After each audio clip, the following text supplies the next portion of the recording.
মই ললিত কুমাৰ আপোনালোকে চাইছে ফাৰ্মাৰ লাইফ আছাম। আজি এটা নতুন ভিডিঅ' আৰু দেখাই আছোঁ আপোনালোকক কেইজনীমান খুব ধুনীয়া ব্লেক বেংগলত, একদম পিয়'ৰ ব্লেক বেংগল।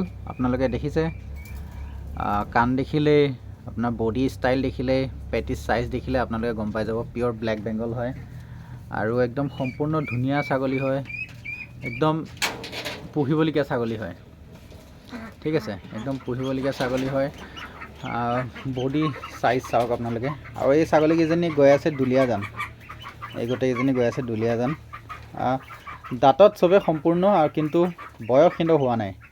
আৰু কোনোবাজনীয়ে 2বাৰ দিছে, কোনোবাজনীয়ে 3বাৰ। সেই সিপিনে বগা মাথাত থকাজনী তাই 3বাৰমান দিছে, বাকী সিহঁতে 2বাৰ সেনেকুৱা পোৱালি দিয়া ছাগলী হয়।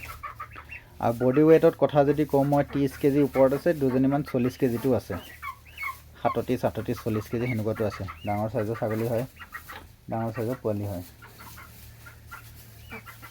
তো কোনোবাই যদি এনেকুৱা ছাগলী লওঁ বুলি ভাবে মোক কণ্টেক্ট কৰিব, কণ্টেক্ট নম্বৰ দি দিম। নতুনকৈ ফাৰ্ম খুলিম বুলি ভাবিছে যদি তেওঁলোকে পাৰিব এনেকুৱা চাইজৰ ছাগলী ল'লে। আৰু গোটেইকেইজনী প্ৰেগনেণ্ট ছাগলী হয়, চবেই প্ৰেগনেণ্ট আছে। ভিডিঅ'টো চবেই ধন্যবাদ, থেংক ইউ।